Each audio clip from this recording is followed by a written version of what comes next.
Now, how the student approach to our class?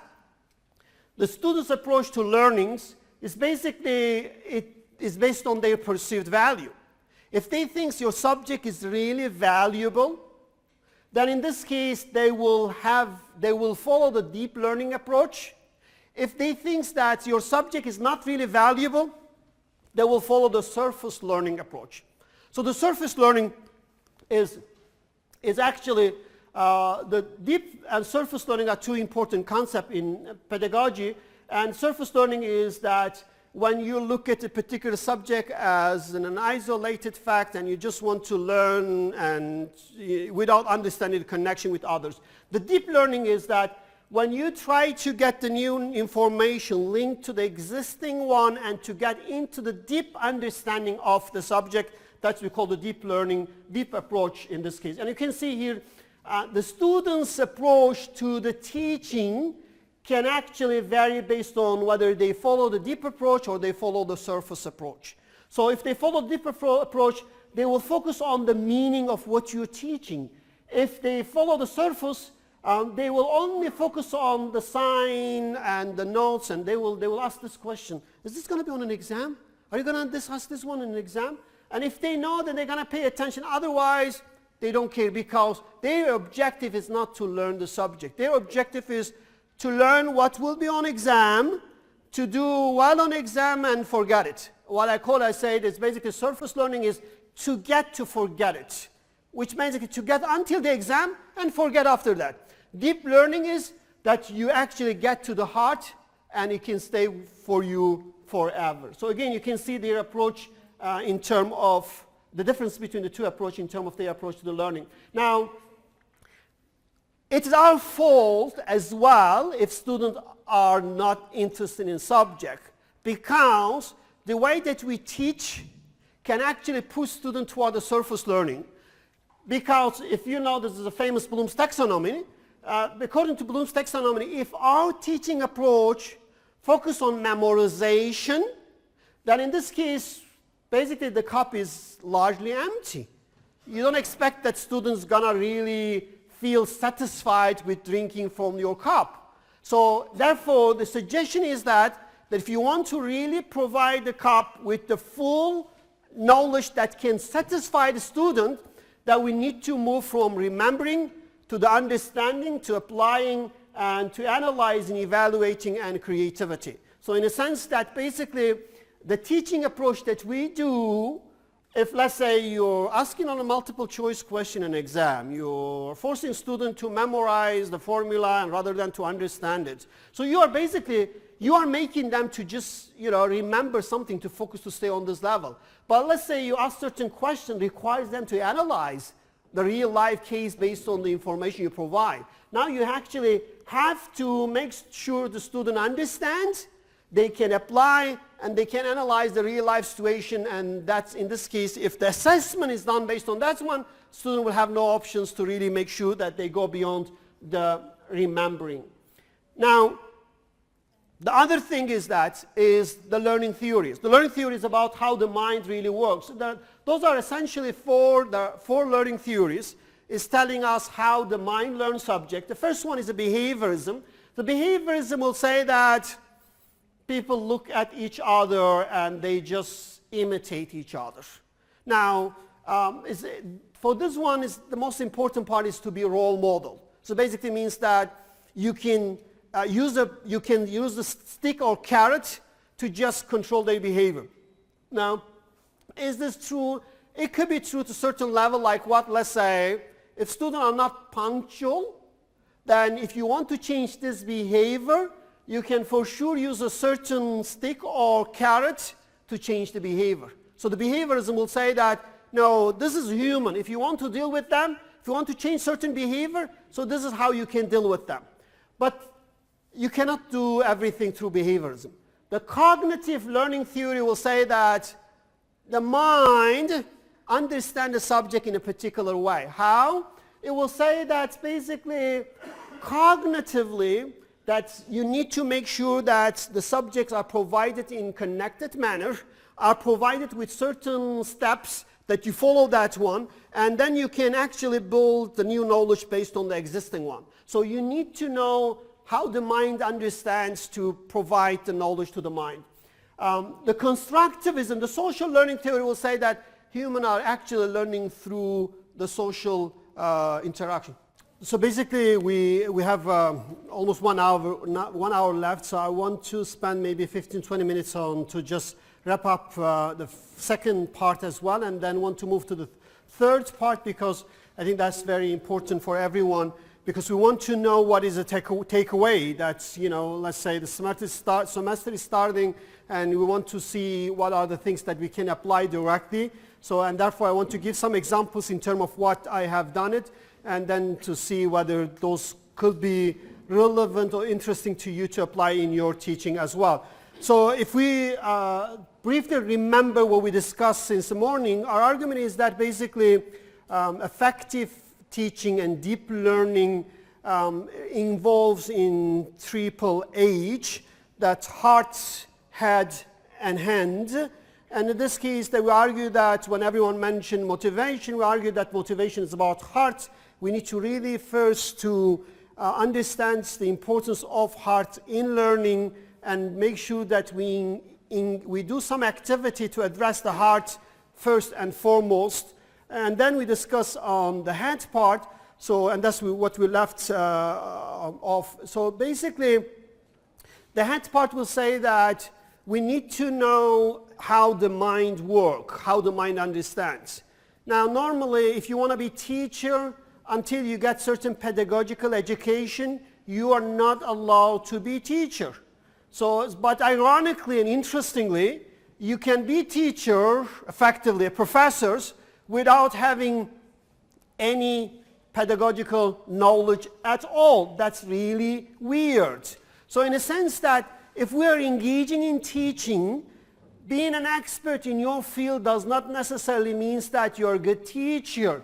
Teaching is something more than knowing your subject. So in this regard, it's really important to know how the mind works, and to know some basic learning theories, and to design the syllabus according to those learning theories. So we mentioned that basically there are 4 essential learning theories: behaviorism, cognitive learning theory, social learning theory, and constructivism or social constructivism. So behaviorism will say that humans learn based on basically sticks and carrots, that you can manage and control the behavior through reward and punishment. One question I asked when I came here, I asked the organizer, what is the stick and carrot you are using to bring that many people here? They told me there is no stick used. That's what I was told. But they said there might be some little carrot out there, but basically meaning that, because why? Because if you are here because you're forced to be here, now that means this is going to be torture for you. Now, is it good? Will you benefit from it? My argument, your benefits will be that you might have some empathy toward your students that who are in class, not interested in the subject and going through the torture. So it will be the same things. If you are here because the administration is forcing you to be here, and if you are absolutely not interested in the subject, and if subject somehow is not really amazing to you, so in that case it will be a form of torture, but still I think will be beneficial, because that means you need to make sure that those students in your class, that they are not really going through such torture. That's, I think, the empathy you gain will be one thing that will be beneficial. Now the other theory will say that, the cognitive learning theory will say that the mind understands the knowledge in a particular way. How? It will say that the knowledge has to be provided in meaningful, step-by-step, and through analogy and in connected manner. Because it says that everything that we learn, if it is new, it has to be based on what we already know, which means that analogy is an absolute necessity for real understanding. So in a sense that whenever the mind learns something new, always look at some things before and try to really build upon that in comparison in relation to the existing knowledge. So analogy becomes the essential tool for the mind, and some scholars argues that there is nothing, no learning beyond analogy. So their argument is that basically human mind only learn through analogy. Now, you might not accept that one. You might say this is extreme, but it is well-established idea in the literature that analogy is an essential for the mind to comprehend something new. Second is that it's very important that you provide the knowledge in meaningfully sequential manner. So in this case, that if you basically, it's like climbing, let's say, higher floors through stairs. So if you jump some stairs, obviously, you're going to fall back and you injure yourself. You don't want to go through that. But if you go step by step, it doesn't matter how far it is, you can eventually get there. So their argument is that the knowledge has to be provided, presented in such sequential manner for the mind to understand. The constructivism says something a little bit different. The constructivism says that, no, you cannot teach anyone anything. Teaching is not possible through uploading knowledge. It says teaching has to be constructed by the learner. Learning has to be constructed by the learner, meaning that the learner has to be actively engaged in the process to build his or her understanding. In a sense that there's no ready-made knowledge you upload. You give the raw material, they build their understanding. That is the constructivism. Now, there are two forms of constructivism. One is a social constructivism. We'll say that this construction happens through the social relationship, that you always learn with the others. You always through the interacting with the others, you can have better building of your understanding. That's called social constructivism. That basically requires that you put the students in groups, that you provide an environment they can build their own understanding. So again, that's really very, very important. So based on that one, so basically once we learn this one, so we need to at least know which one is right. Again, all of them might be applicable to a certain subject to a certain extent. But at least we need to be aware that those are the way that for the mind to learn. The example analogy we use, as we mentioned, that the mind works like the stomach. Now, we need to make sure that first, if you have a food, first we say you need to have an appetizer, which basically means that you need to ignite the interest, motivation. Second, you need to make sure that the food is actually nutritious. You convince them that the food is actually going to help them to feed their body, to get stronger, to do what they want to do. Third, you need to make sure that the food is actually, it is cut into small pieces they can easily swallow. That if you present the subjects, a lot of subject right away, without cutting into the pieces, they cannot swallow, means they cannot understand. So which basically means we need to cut it into the pieces and provide step by step and make sure they swallow the first piece before we actually give them the second one. Third, we need to make sure that we cook our food very well, which basically means that the food has to be prepared well, cooked well. We need to study. We need to refresh ourselves.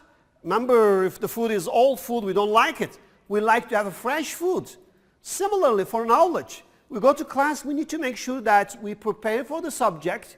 We really understand and digest one. And one example is that, let's say, if you have a problem with technology, in why we become really technology dependent to the level that if technology doesn't work, we cannot teach, which is a very good indicator that we're not doing a good job.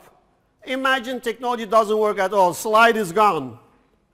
So what can you do now? If you are panic, that basically means you did not prepare well for the class. Because if you really know what you're going to convey, that you should not be dependent on the knowledge on the slides. And one very interesting example that if you read the life of Ghazali, he mentioned he was having education in Baghdad, and he got those education, but he took it all the notes and get the notebooks, and on the way back to his home, there was thieves. When they called him, they asked for money. There was no money. He said, I'm just a student. This is my books. They didn't believe in him. They get all his books and throw away or run away with that. Now Ghazali realized that all of his knowledge was in notebooks and nothing is in his mind. He thought by then he was done with education. He realized that was not learning. And he said, I'm going to go back. I want to make sure that this time I learn in a way that if the notebooks and everything is gone, still everything is in my mind. Similarly, I say that in class when you go, if somehow the slide is not working, if you can still continue your lecture without any problem, that basically means that you really prepare well, that you can now, you cook your knowledge while you can present it in a different condition. The other one is that you need to know how to feed them. Now, one thing is that when it comes to human being, it seems like spoon feeding is actually not good for adults, right? If you spoon feed the adults, it backfires. I'm not a baby. But actually our educational system is nothing but spoon feeding. So in a sense that we need to make sure that self-learning is the part of the process, which basically means that there has to be certain activity push the student directly to learn themselves rather than you deliver to them.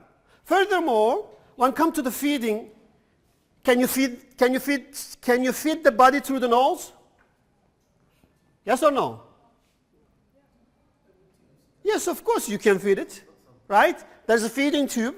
You can actually put into the nose, and you can feed directly through the nose, right? But you only do that if person cannot really swallow and feed directly through the mouth. So to me that in this case that it's really important to know how you're going to educate them, how we're going to provide the knowledge. If we're going to provide the knowledge in a proper channel, which basically means that not through the heart first, then the mind, then the hands, then in that case it could be more pleasant way of feeding. But let's say you ignore the other side, you say food is food, I don't care. I don't have to motivate you, I don't have to make sure you're excited. So you have to learn. You put this feeding tube into the nose and you just try to feed them. That's again really a problem that can't really make students to be happy. Technology is back, let's see. Anyway, see, it's testing us, right? When we said that we can do it. So it seems like it's gone again. So again, that's really, so what are the some common things that, based on the research, the advice? Again, there are certain problems that we face in modern time that's a challenge for us to really teach. Like one thing is we call procrastination. Procrastination is one of common challenges that our students face in modern time, which basically means they have attention problem, and when they particularly get bored in a class, they can easily get their phone and actually procrastinate. They can, do the messaging, look at the news, whatever. So that is one of the main challenges. Now, as I mentioned, that's really, we can, if we're looking for excuse, we can always find excuse. Our job is to really see how we can make those challenge to an opportunity for us. So let's say if students are really somehow addicted, they cannot really pay attention, that in one way we can use this technology in a positive way, and I will show you in certain activity, we can ask some questions for some good interaction. They can use their smartphone and answer the question, and then we can discuss the result based on their answer there. What I call the quick poll questions. A quick poll, you put the questions, and then you get the answer, and you can show the result directly, and then you can have discussion based on their answers. So there was a learning theory we discussed, and this is one of a really interesting example, and this is again particularly those who faced failing students in science and math, I strongly recommend that you recommend this book called A Mind for Numbers. Is one of very, very good books. It's actually the authors, Barbara Oakley, she flunked in math in elementary, middle school, high school until college. And then something happened. She decided to go back to the college. She was working in military. And when she went back to the college, she not only succeeded in math and science, she eventually managed to get her PhD and become professors of engineering. And later on, when she was asked how she managed to overcome this failure and turn to a great success, she reflected on her life and she found out, and she wrote this book. So the main message in the book is this. Basically, she's blaming the teachers that failing her to understand maths and turning into nightmare for her and having her to lose her confidence that math is for her and she can do the math. How she changed his idea, his attitude toward the math, when she was in the military, first time she realized the engineers there rely on math to solve a real life problem. Then she began to think that math indeed is not an abstract thinking, it's very relevant and helpful and applicable knowledge that she can gain and empower through that. And with that she said, I am going to study, I'm going to learn, and she did it and she succeeded. Now when she studied, she realized that again the problem is that the knowledge was not presented to her in a sequential step-by-step manner. It was presented to her without making sure that it's digested first before telling the others. She developed a certain concept for that to see how we can, in her stories, she gave a good TED talk on that one. You can listen to this or you can get the book and recommend the students on that. Again, it's very, really interesting one. This is another guy that if you haven't watched, we don't have time, we're not going to go through that. It's really, if you look at it, he has a lot of videos on YouTube on that one. He's an MIT professor of physics and clearly will indicate that how the guy is really using heart first and head and hand directly to really have very successful teaching in his class, okay? So again, he makes sure that student loves and he makes sure that students believe in the benefits of the physics, and he makes sure that they have a confidence, and he really create a lot of excitement by doing some display and some experiments in class directly.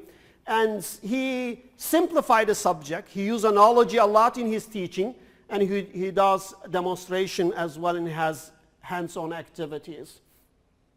So again, it's that basically our argument is that the teaching should be from the heart to the heart.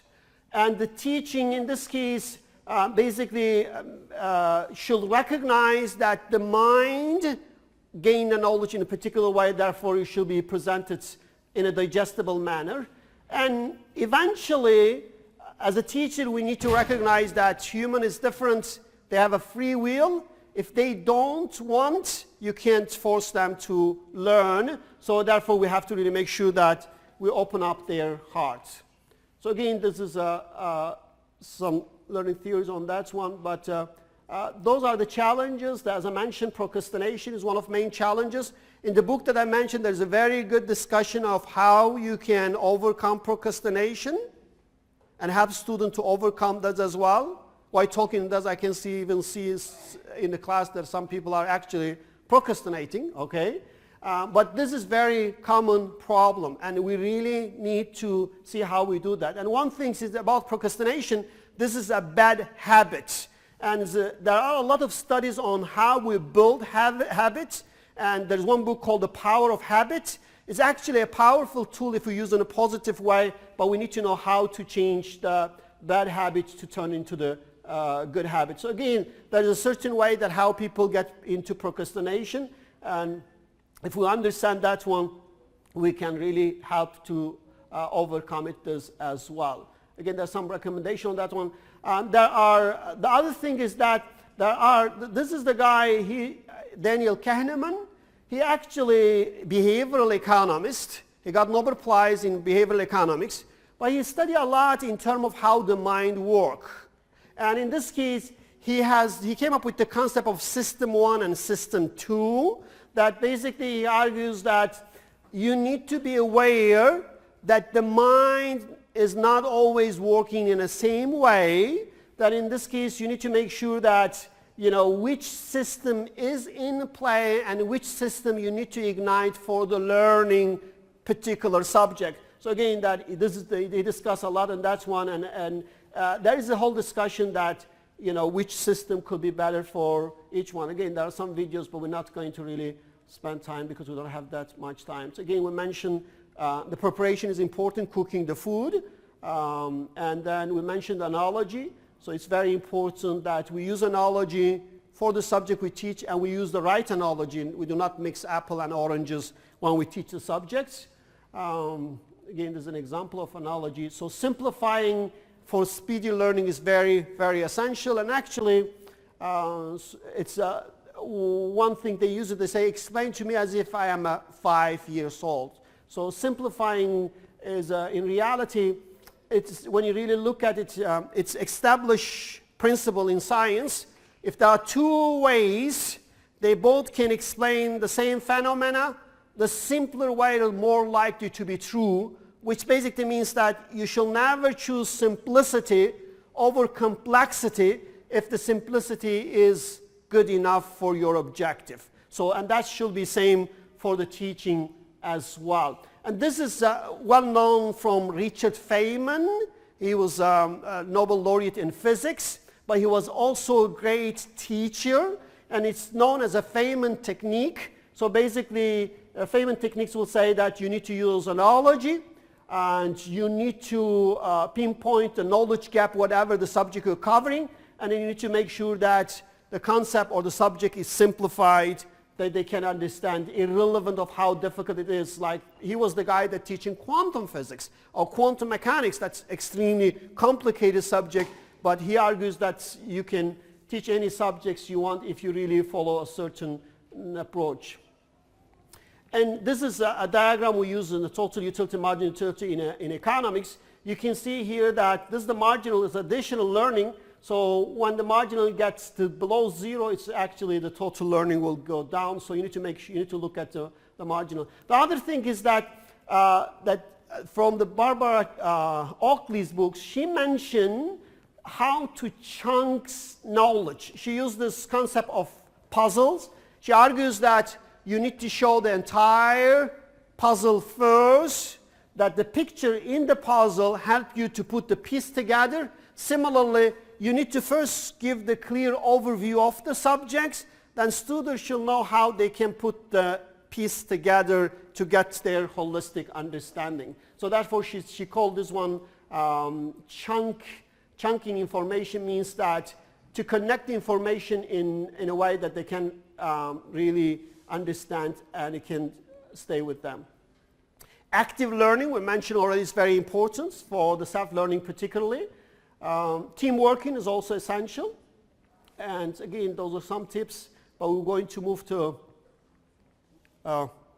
okay.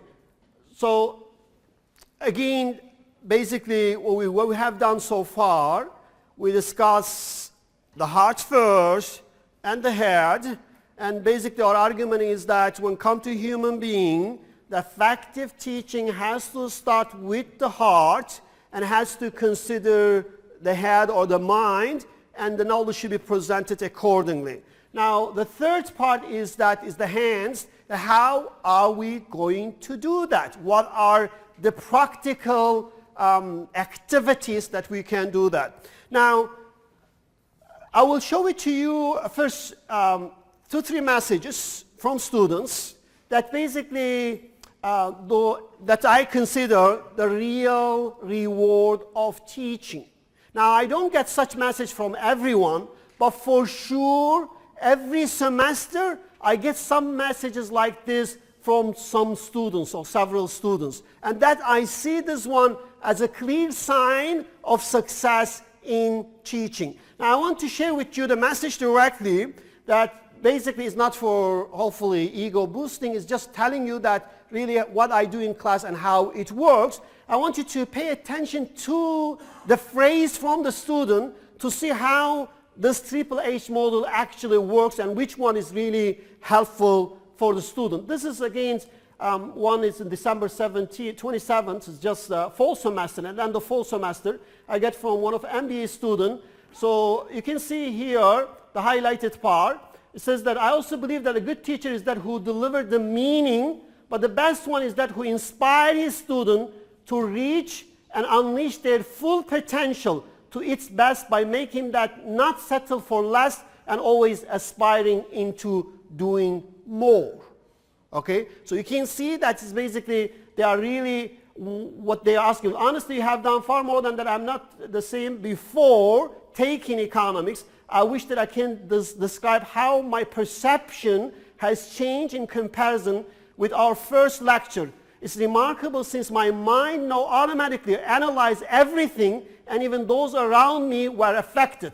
Then she given examples that how she thinks, and then it says, it is fair to say that at least for me, economics was the most enjoyable class that I have ever taken, not due to economics itself, but due to your teaching techniques and methods. So you can think that students talking about learning as the most enjoyable experience. Now this is a clear evidence that basically we can turn teaching into a great pleasant experience for students. Okay, so that's they can, it was not, indeed it was a lot of pain, but the gain was totally worth it. And actually if you really look at the syllabus that I have, it's indeed a lot of pain because one of our main slogan is that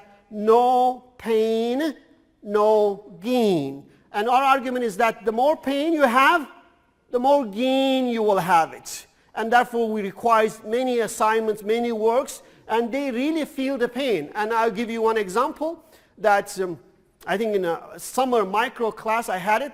My failing rate, those who get F and F and of course nothing below D and above, as it was around I think 20%. They failed. So in a sense that there is no, we call in economics, there's no free lunch and there's no free grade as well. That either you work and you show that you learn the subjects or you fail. And I have students, I have one student, she eventually managed to get the passing grade. She repeated the same class 6 times. Now how? I don't know, but the rule is very clear. It doesn't matter how many times you repeat, that unless the assessment show that you learn what you're supposed to learn, there is no way for me to give you a passing grade. Because to me that's not fair to the school, not fair to the other students that are working hard. So in this regard, it's again, that's basically, when we say enjoyable class, that doesn't mean that we just have a fun in class, no learning, no pain. There could be a lot of pain. The other one, look this again, this is a last semester, fall semester. And this guy, he is actually CEO of one company with 200 individuals, is an MBA class. He says, thank you for your dedication, support, and hard work. So again, that they know what you do, they recognize what you do, and they will appreciate that. And you are an amazing professor, I want you to know, make a meaningful impact on my life. So again, so you can see the emphasis here is that when they see that what you do indeed, it makes difference, it brings meaning to them, they really appreciate that. So you are not teaching only what the syllabus dictates, the contract, because I use the syllabus contract for the syllabus, as you went beyond the coursework and thought us think that life dictates that is what learning should look like. So basically, saying that we need to really make sure that the subjects are relevant to their personal life and professional life than they can actually like in this regard. Finally, the third one is this semester, summer. So this, I would like to take this opportunity to really thank you for the two most interesting courses I have even taken, and for the time you have taken to teach us. During my whole life, I have never encountered and joined such an intellectual classes. See, again, students are really, really interested about the intellectual discussion. They want to really make sure that you ask a tough question, you engage them, you make them to really to think. I remember once I got one comment from one of my students, MBA student. She said, "First time in my life you forced me to think." So I was like, what does it mean? Thinking is essential things for human being. But it seems like that you can actually design a course in a way that you can make them to think and to ponder on the subjects. So again, you can see that the expression, I came across many professors when I was in different countries, and again, they do this comparison and they tell you how you do that. I have always wanted to experience and study economics, and thanks God I have learned it from the best. The knowledge I have gained have extremely helped in advancing my career. Under my current role in strategy department, in addition, it supported me by getting and passing multiple interviews, and it changed my way of thinking literally. Sometimes I feel that I am a different and better person, and that credit entirely goes to you. So again, that could be exaggeration, but my point is this, that you can basically, you see what they really care is to see what is the value they gain through the teaching. Now, let's say if they are in the job market, they see whether this actually knowledge directly helped them. When they reflect on their life, they see whether this knowledge actually helped them to be a better human being. So in this case, that actually they appreciate this. You have pushed us to the limits. No gain, no pain, no gain. And by doing so, we have recognized and discovered our potential and how far we can achieve. So as a result, and again, he's saying that he is planning to take a master's degree in economics, and there's an MBA, one economic course. So again, you can see that basically the concept of students are not really working, or they are not really hard working, that's just excuse that we make it. As long as we are absolutely determined and we do our job, we can actually impose a lot of pain on them, and they will be very happy if they are convinced that the pain is worth of the gain they will have from it.